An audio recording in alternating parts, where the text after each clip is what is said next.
Mamshi DJ Diana Joy, and for today's video, ang aking i-discuss is about my pregnancy journey. Kung ano yung mga pinagdaanan ko during my first trimester or tinatawag nating una hanggang pangatlong buwan. And then my second trimester, which is 4 to 6 months. And then for third trimester is 7 to 8 to 9 months, kung ano yung mga pinagdadaanan ko. And I hope na mag-enjoy kayo sa pakikinig sa aking journey, at sinusure ko na may matututunan muli kayo after this vlog. Papakita ko din po sa inyo kung ano yung mga pinagdaanan ko. Hindi ko po ito na i-share sa Facebook, pero dito i-share ko para may konting health teaching kayong matutunan mula sa akin. And yun na nga, diba, ang first vlog ko is about sa aking journey na pagkakaroon ko ng PCOS and endometrial cyst. Yun yung unang first vlog na ginawa ko. So ngayon, i-discuss ko po yung aking first trimester na naranasan. Syempre, pero nalaman ko kasi na ako pregnant is mga 7 to 8 weeks na yun. So, yung during that time, my first trimester, kung ano yung naranasan ko, siguro after mga 12 weeks na ako, so may naramdaman akong kakaiba. Parang sumasakit pa din yung puson ko. So, ngayon, inobserve ko yun. Nagkaroon ako ng brown discharge, kaya naman talagang mas minabuti namin na magpa-check up agad. So, yung unang check up ko na nasundan, isa lying in yun, kung saan ako nagpa-ultrasound, dun din ako nagpa-check up dahil nga may light brown discharge ako. Pagdating dun, sabi sa akin, kailangan kong ma-admit kasi nga, i-check kung ano yung meron doon. Pagdating ng laboratory, nalaman ko na meron akong urinary tract infection, which is delikado yun kung hindi maaagapan. Makaka-apekto yun sa'yo, sa akin, at sa aking baby.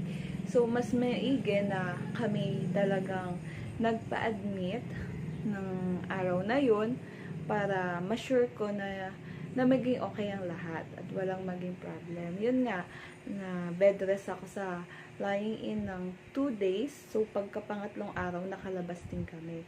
So, binigyan lamang naman ako doon ng antibiotic na pinadaan sa swero. And then, bed rest. And then, yung pampakapit, yung Dupaston. Tsaka mga vitamins. Yun yung binigay sa akin. Bed rest lang talaga. Then, after 3 days, nagpa-ultrasound ulit ako. Ang nakita naman doon is close naman yung cervix ko, kaya talagang safe si baby. Ginamot lang yung UTI. Yung antibiotic naman na yun is safe naman para sa amin ni baby, para sa mga first trimester. So, pagdating after ng pag-uwi na namin, wala naman ang additional antibiotics. Doon lang mismo nung nag-confine ako. So, ayan yung pictures. Ayan ang pictures na ako ay na-confine. So, yan, during 12 weeks. Mas maigi kasi talaga pag may nararamdaman tayo, ang number 1 natin gagawin is magpa-check up. Yan ang pinaka-the best na natutunan ko sa lahat.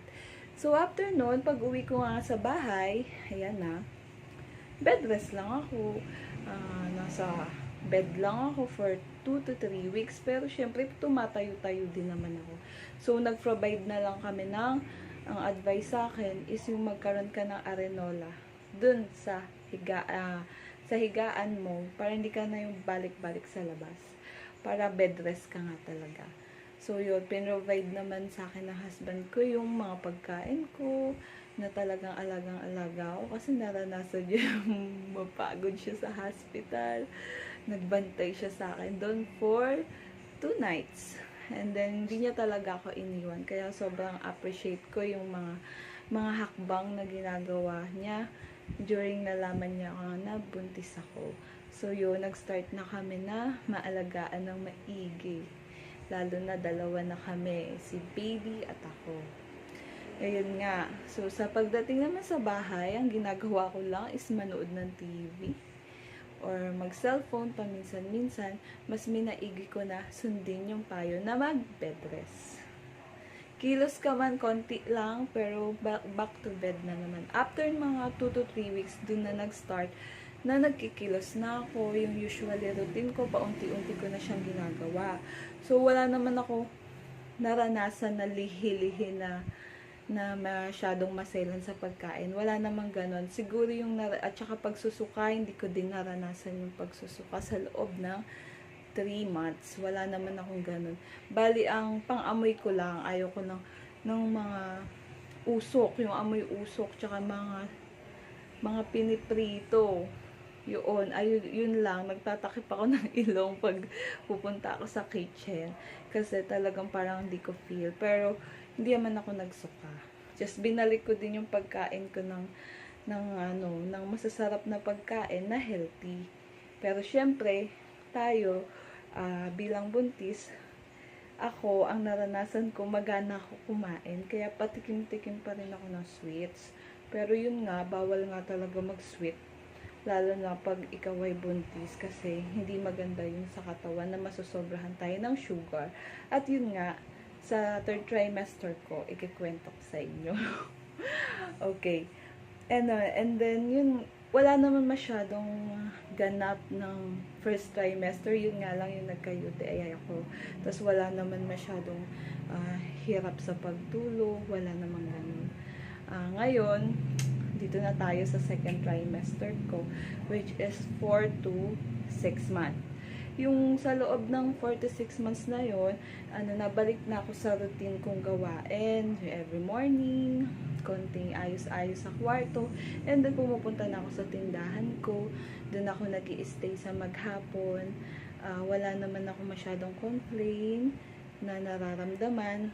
Yung pagiging magana kumain, yun, napapansin ako. Kaya minsan, nagda-diet na din kasi mahirap nga naman na masobrahan din ng kain sa gabi. Feeling ko, ang hirap makatulog pag sobrang busog.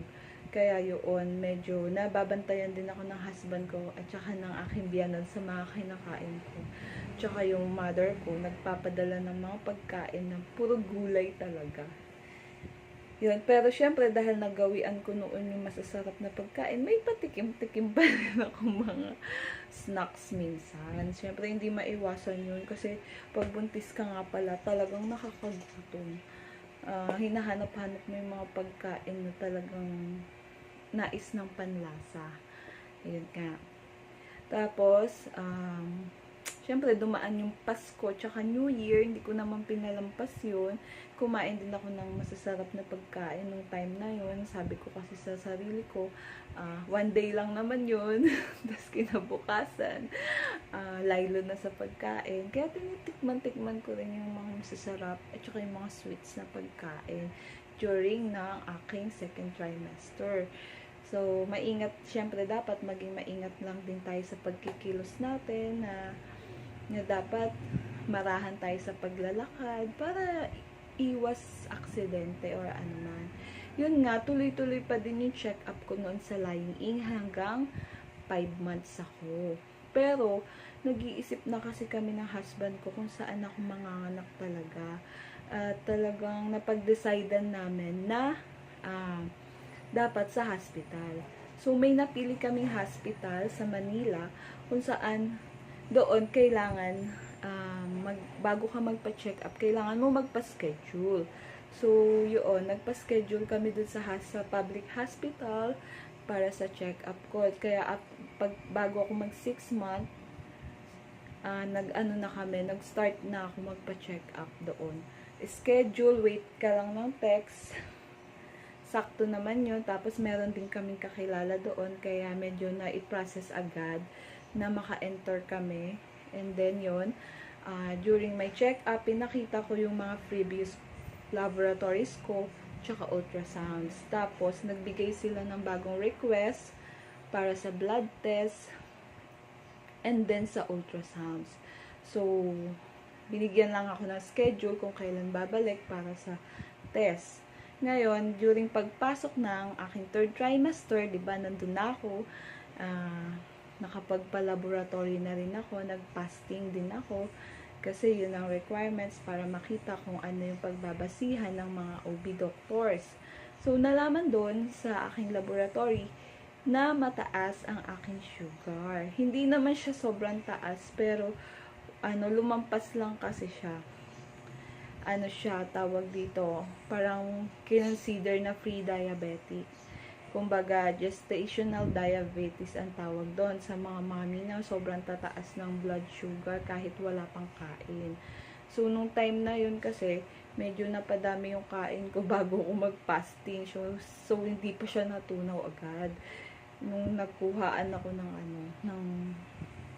ng blood sugar kinabukasan. Pero sinunod ko yung time limit na after ng 12 hanggang before 11, mga 11 ng gabi hanggang 6 a.m. wala ka munang kain bago ka kunan. So after no, nakunan ako ng before kumain, and then after 1 hour pinabalik ako may pinainom sa akin na sugar juice. I-check kung anong magiging resulta noon na pag minom ka noon, kung ano yung magiging blood sugar mo. Ngayon, bumalik ulit ako after 1 hour kung ano yung progress noon. Kinunan ulit ako ng blood, tas chinek. Tas after a week ng check-up, saka ko nalaman na pinabalik ulit ako ng UB, tiningnan na yung mga resulta. So, dun nalaman na mataas nga siya. Kaya, ang advice sa akin is i-monitor ako as a high-risk pregnancy. So, di ba high risk? Ano ibig sabihin nun? Ayun. Doon sa high-risk pregnancy, doon naman nila ako minomonitor, fetal monitoring and ultrasounds. Tapos, nirefer din nila ako sa IM, which is specialist sa diabetes. Yan na naman. Pasensya na po kayo sa aso. Cut muna natin. Ayun na nga. Nandun na po tayo sa aking third trimester. So, dun na nalaman na mataas, diba, ang aking blood sugar. So, in-advisean ako ng OB na magkaroon dapat ako ng sariling CBG monitoring. Wherein, yung CBG monitoring na yon ay, pang-test siya ng iyong blood sugar before ka kumain and after mo kumain. Tapos, nagbigay sila sa akin ng monitoring sheet kung saan i-record ko yun everyday para doon nila pagbabasihan kung ano yung progress na nagawa ko. So, bago yun, na-refer muna nila ako sa dietitian kung saan kinausap ako kung ano yung mga dapat kong kainin para ma-maintain ko yung sugar ko sa tamang level lang. So, syempre mag-a-adjust ka ng yung mga pagkain. So, nag-start yan during my third trimester. So, ang CBG monitoring, nabibili siya, isang set na siya. Meron siyang monitoring, then strip, ito, and ang pump break. So, ginagamit ko to, halos, ang advice sa akin is 6 times. So, imagine, 6 times ko ipiprick ang aking kamay para kumuha ng blood. So, umaga pa lang, bago ako kumain, mag-check muna ako. So, pag mababa siya, good. Kung nasa level lang siya, mga 79 to 85, good naman yun. Pero pag lumampas kasi doon, medyo mataas yun bago kumain. So, after mo kumain, 1 hour, magte-take ka ulit. Isulat mo yun sa monitoring sheet. So, kumakain ako 3 times a day. So, ang nangyayari, 6 times ako nag-break. Tapos dito, pag in-insert mo siya dito, lumalabas ang monitoring. Ito, papakita ko. Tulad nito, kaninang umaga. Kita ba? Hindi makita. Pero ang niya is 95 yan. So, medyo mataas siya. Kaya dapat, ang kainin ko is konti lang. So, ang mga preparation ng food ko is yung sakto lang yung dami niya. Minsan gatas lang sa morning with 1 pieces lang na bread. Yung wheat bread yung aking tinitake. So, nag-adjust talaga ako sa pagkain. So, may oatmeal din ako. Yun, sa umaga, minsan ganon. Pagdating ng tanghali, nag-rice ako sa una kasi mahirap mag-adjust ng mga kinakain eh. Kaya rice pa rin ako pero konti lang. Tapos yung ulam ko, vegetable. Tapos, nag-vegetable din ako ng madalas kasi binilihan ako ng maraming vegetable. Kaya yun lang yung kinakain ko ng mga time na yun. Nagmo-monitoring din ako. And then, meron din akong BP monitoring para malaman ko kung okay ba yung BP ko sa araw-araw. Kasi after ng check-up ko, babalik ako doon 2 weeks, kailangan may mapakita akong monitor kasi yun ang pagbabasihan. Tapos nung nakita na nila yung monitor ko, nang bumalik ako sa OB, 1 week, ay magto 2 weeks yun, nakita naman nila na controlled ko yung sugar ko. Kaya ang nangyari, sabi naman sa akin ng IM na doctor since sa internal medicine, na hindi ko naman kailangan mag-insulin. Which is yung insulin na yun, i-inject mo din sa dito mo or sa tiyan mo para mag-control ng blood sugar level mo. Pero hindi na ako nagganon. Ang kailangan lang daw talaga, ang sabi sa akin, ng mga OB, tsaka ng nag-ultrasound sa akin, matutunan mo kontrolin yung pagkain mo. Kasi hindi maganda ang effect nun sa baby kapag sobrang taas ng blood sugar. Kaya mas maigi na susundin natin yung mga advice nila. Pero di ba minsan ang hirap talaga, lalo na pag sanay ka kumain ng masarap. Kaya dapat pili lang din yung kakainin natin. Parang gusto natin maging healthy tayo at yung ating pagbubuntis dahil ilang buwan na lang manganganak na. Kaya kailangan nung time na yun, sundin ko talaga yung proseso na yun. Kaya yun, meron akong mga kinakain talaga na minsan hindi na lang ako nag-rice or hindi na lang ako sasabay muna sa kanila ng dinner kasi maaakit lang ako ng mga makikita kong masarap na ulam. Kaya yun, sinunod ko yun. So, nag-continuous yun. Lagi ako nag-check ng aking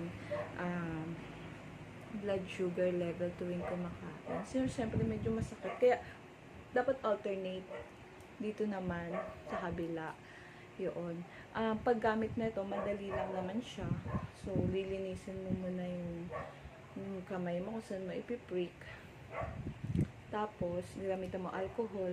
And then, pagkakuha mo ng blood ng strip, ilalagay mo muna siya sa monitor. Yan, ganyan.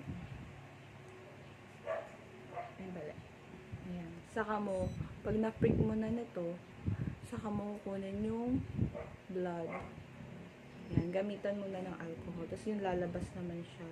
May time na nagwa 120 ako after ko kumain ng 1 hour. Siyempre mataas yun. Kaya ang gagawin ko is hindi na ako nagme-merienda. Kasi isa yun sa nakakapagpataas talaga ng blood sugar mo, yung may in-between kang kain. Kaya dapat talaga susundin mo yung sinabi ng OB na lalo sa pagkain, diet. Kasi magiging cost nun, pwedeng sumobrang laki si baby, tas mahirap siya ilabas. So, ang magiging mangyayari, diba, pwede kang ma-CS kapag ganun. So, yun yung mga iniiwasan, tsaka may mga complications din yun kapag sobrang taas.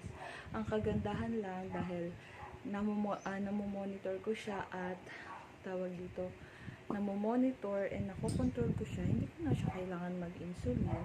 Pero, doble ingat pa din sa mga kinakain, tsaka sumunod nga talaga sa check-up, lalo na nung pinabalik ako, fetal monitoring and ultrasounds, may schedule kasi doon, kailangan sundin mo yung schedule mo para ma-assist ka din on time ng mga doctors kung saan area kanila i-refer. So, ngayon, nasa magti-37 weeks na nga ako. So, ganun pa din. Masarap kumain, pero pinipigilan ko. Kahit feeling ko, minsan ako'y gutom. Minsan madaling araw gutom ako. Tinitiis ko na lang kasi kinabukasan na lang kakain kaysa mataas na naman yung makukuha kong blood sugar sa umaga. Kaya iwas lang talaga. Ayan ang aking journey ng 3rd trimester. And ito nga, babalik ulit ako sa OB. for ultrasounds. Titingnan natin ulit kung ano yung i-a-advise sa atin, lalo na parang 2 weeks na lang, pwede na rin akong manganak. At may mga ilang pictures akong papakita during ng check-ups ko. And then, yung mga kinakain ko. Andyan yung mga pictures, slideshow ko na lang po. Yung mga sample ng aking mga pagkain. And salamat po ha, patuloy na pakikinig sa aking journey. And this is a simple way lang po para makapagpa-remind sa lahat ng mga buntis na kailangan matutunan nating mag-control kumain. Kahit sabihin natin ang healthy-healthy ng kinakain natin kasi may mga pagkain matataas sa sugar talaga. May mga prutas na dapat half lang ang kakainin mo. Tulad ng apple, dapat half lang yon. Hindi mo kakainin yung isang buo or magdadalawang buo, dalawa ka pang peraso. Pati yung saging, wag naman yung 3 saging, isa lang ang pwede. So sa bread na kung dati nakakalimang bread ako, dapat isa lang para ma-maintain mo yung blood sugar mo. Milk with bread, okay na yun. Tapos may cheese, good na siya. Hindi siya sobrang nakakataas ng blood sugar. Basta patuloy lang tayo mag-ingat mga kamami, lalo na sa ating nalalapit na panganganak, para maging safe ang lahat. So, yun nga, thank you for watching ulit sa aking channel, and sa susunod po na vlog ko, sa susunod na araw, ipapakita ko naman yung mga needs kong mga needs na dadalhin ko sa hospital, kasi nga nagpre-prepare na din ako ng mga gamit namin ni baby. May requirements na dapat dalahin kasi yun yung sa public hospital, meron mga sinusunod na kailangan. Ito ang dadalhin mo, ito ang hihingiin sa'yo, at kung ano yung proseso ng pagbibigay ng mga gamit na yun during na manganganak ka na. Kaya thank you for watching, and I hope na may natutunan muli kayo sa aking video vlog. Subscribe lang po and follow nyo lang po din ako sa aking TikTok account at xiaoyu07, and then po magbibigay pa po ako ng more updates regarding sa aking pregnancy journey. At syempre, ang inaabangan natin birth vlog, pero yun is maraming cut yun for sure. Kasi bawal naman ang camera sa hospital. So, kailangan yung privacy pa rin is patuloy natin igagalang at kung ano ang talagang policy. Salamat ng marami, and God bless mga kamami. Thank you. Hanggang sa muli.